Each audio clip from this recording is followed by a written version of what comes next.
नमस्कार, मैं रजत। आप देख रहे हैं जनता फोरम। हमारे साथ बात करने के लिए समाजवादी पार्टी के पूर्व मंत्री और राष्ट्रीय सचिव अभिषेक मिश्रा जी मौजूद हैं। अभिषेक जी, जनता फोरम में बहुत बहुत स्वागत है। थैंक यू, बहुत धन्यवाद आपका।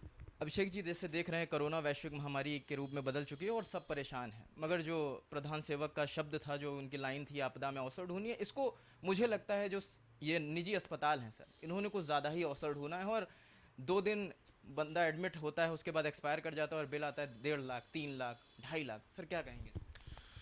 देखिए, उन्होंने जो कहा था आपदा में अवसर, मुझे लगता है निजी अस्पतालों ने, इनके अफसरों ने, इनके विधायकों और मंत्रियों ने उसको बहुत अलग मायने में ले लिया।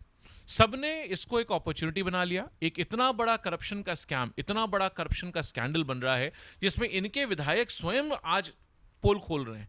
इतनी सारी चीजें हम लोग तो रखते ही हैं सामने, लेकिन हम लोग रखते हैं तो लोग कहते थे विपक्ष इसलिए बोल रहा है। आज इनके विधायक ये कहने मजबूर हो गए हैं कि इतनी भ्रष्ट सरकार, इतनी करप्शन रिडन सरकार, इतनी ज्यादा घपलेबाजी घोलमाल वाली सरकार आज तक कभी उत्तर प्रदेश में नहीं आई। ये भारतीय जनता पार्टी के विधायक के शब्द है, मेरे शब्द नहीं।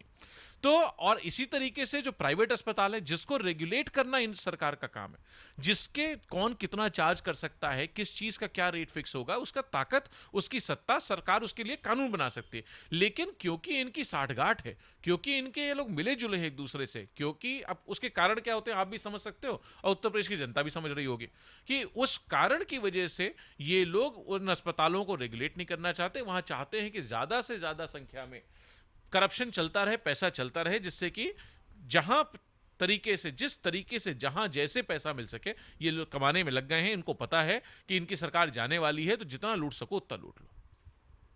अगर बात करें सर न्याय व्यवस्था की, तो अभी जो रिसेंट देखा गया है कि कोई भी इंसिडेंट होता है और जब विपक्ष का नेता मिलने की कोशिश करता है उस परिवार से, तो बीच में कहीं रोक लिया जाता है और उन्हें होम होम में रोक दिया जाता है, या जो भी प्रक्रिया अपना रहे हैं। अभी जैसे सर महोबा वाला जो केस चल रहा है, उस पर एसआईटी की जांच को लेके सवाल उठ रहे हैं। सर क्या कहेंगे? देखिए, हम लोग खुद ही निर्वेंद्र मिश्र जी जिनकी हत्या हुई, लखीमपुर में मैं जा रहा था, मुझको रोका गया। औरैया जा रहा था, मुझको रोका गया। महोबा में इंद्रमती त्रिपाठी जी के यहाँ जा रहा था, उसमें पुलिस ने रोकने का काम किया। हर जगह पुलिस को ऐसा पता नहीं क्यों लग रहा है कि अगर हम लोग पहुंच जाएंगे, प्रोफेसर अभिषेक मिश्र पहुंच जाएंगे, तो पता नहीं कौन सा बवाल हो जाएगा। जबकि हम लोग तो भाई बहुत अलग व्यवस्था के लोग हैं, हम लोग पढ़े लिखे सभी लोग हैं, हम लोग नियम कानून समझते हैं, विचारधारा के लोग हैं। हम लोग चाहते हैं कि भाई पहुंच करके परिवार को सांत्वना दे सकें, परिवार के साथ खड़े हो सकें, उनको कह सकें कि आपके बुरे वक्त में हम सब लोग, पार्टी, पूरी समाजवादी पार्टी आपके साथ खड़ी है, आपके सुख दुख में हम काम आएंगे, कोई जरूरत हो तो हमें बताइए। उसमें पुलिस क्यों रोकती है मुझे नहीं समझ में आता। माननीय मुख्यमंत्री जी को एक विभाग बना देना चाहिए, जिसमें एक मंत्री बना दें, एक प्रमुख सचिव लगा दें, 2-4 आईएएस अफसर पोस्ट कर दें, बाकी स्टाफ लगा दें, जो कि यह तय कर दे कि कौन किसके अंत्येष्टि में जा सकता है। कहीं किसी की मौत हो तो हम लोग एक गेट पास अप्लाई कर दें या रोड पास अप्लाई कर दें, कोई नियम बना दें। इनको तो नियम तो कोई भी घोषणा कर सकते हैं। अभी आपने देखा है किस तरह एसएसएफ की घोषणा कर दी गई है कि ना कोर्ट आदमी जा सकता है, ना वारंट की जरूरत है, ना मजिस्ट्रेट की जरूरत है, ना सर्च की जरूरत है। जो चाहे वो पुलिस जिसके घर में चाहे, आपके घर में घुस जाए, मेरे घर में घुस जाए, इनके घर में घुस जाए। तो इस तरीके के नियम बना सकते हैं। तो हमको बता दें साहब, इस आदमी की मौत पे ये आदमी उसके अंत्येष्टि में, अंतिम संस्कार में जा सकता है, बाकियों को परमिशन नहीं दी जाएगी, पुलिस रोकेगी। तो क्यों पुलिस का टाइम बर्बाद करते हो इस काम के लिए?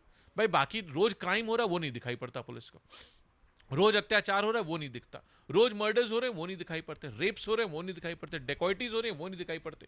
जहां हाँ कोई आदमी चला जाए उसके लिए 700-800 पुलिस वाले सड़क पे खड़े हो जाते हैं कि अभिषेक मिश्रा जा रहे हैं, इनको रोक लो, इनको मत जाने दो। और लोग कहते हैं साहब आदेश ऊपर से, आदेश। मैंने कहा भाई कौन सा ऊपर है ये तो बता दो, कहां कितना ऊपर है वो जो ऊपर है। कोई ईश्वर तो देने भेज नहीं रहा होगा जियो साइन कर करके, लेकिन साइन आदेश भी नहीं उनके पास, कोई कागज नहीं दिखा सकते, कोई सिर्फ इतना कि नहीं साहब आप जा नहीं सकते, आप नहीं जा सकते, नहीं। तो ये बहुत अत्याचार कर रहे हैं, बहुत अन्याय कर रहे हैं, जनता को इतना परेशान कर दिया, पुलिस ने इस तरीके से बर्बाद कर दिया है, जनता त्राही त्राही कर रही है। उत्तर प्रदेश में अब निजाम बदलने जा रहा है। अभिषेक जी, भाजपा सरकार कृषि विधेयक लाई है, जिसे वो एक क्रांतिकारी कदम कह रही है, और आप खुद ही देख रहे हैं किसान सड़कों पे उतारा है, चक्के जाम है, रोडवेज जाम कर रखी है। क्या कहेंगे सर? नहीं, भाजपा क्रांतिकारी कह रही वो इसलिए क्योंकि किसान उसके खिलाफ क्रांति कर रहा है। किसान आंदोलित है, किसान ने मन बना लिया है भारतीय जनता पार्टी की सरकार के खिलाफ क्रांति करने का। तो वो इस वजह से, कमाल की बात यह है कि जिसके भले के लिए लाए हैं वो कह रहा नहीं साहब मेरे खिलाफ बिल है, मेरे विरोध में बिल है, मेरा नुकसान हो रहा है इस बिल से, इसको मत लागू करिए। कोई सांसद, कोई भाजपा का मंत्री, कोई अफसर, कोई विधायक आकर के हमको समझा दे इसमें कौन सा फायदा हो रहा है, वो कोई नहीं जा रहा। किसी एग्रीकल्चरल के आदमी से बात नहीं की, किसान के किसी ग्रुप से बात नहीं की, इन्होंने किसी स्टेक होल्डर से बात नहीं की, और बता रहे हैं बहुत फायदे का बिल है। अब कमाल की बात ये हो रही है कि किसान अपना फायदा ही नहीं चाह रहा है। तो ये ऐसा फायदा कर रहे हैं, किसान कह रहा है मेरा नुकसान हो रहा है, लेकिन सरकार भारतीय जनता पार्टी कह रही नहीं, हम तो आपका फायदा करके ही मानेंगे, चाहे जबरदस्ती करना पड़े, चाहे डंडा चलाना पड़े, चाहे लाठी चलानी पड़े, हो सकता है भगवान ने करे कल को गोली भी चलाने लगे किसानों पे, ये कुछ भी कर सकते हैं। तो ये इस हद तक फायदा करना चाहते हैं किसान का कि किसान हाथ जोड़ रहा है, साहब हमारा फायदा मत करिए, हम वैसे ही फायदे में, जितना फायदा आपने कर दिया भारतीय जनता पार्टी वालों ने उतना फायदा बहुत है, अब हम सरकार हटाएंगे तब फायदा लेंगे।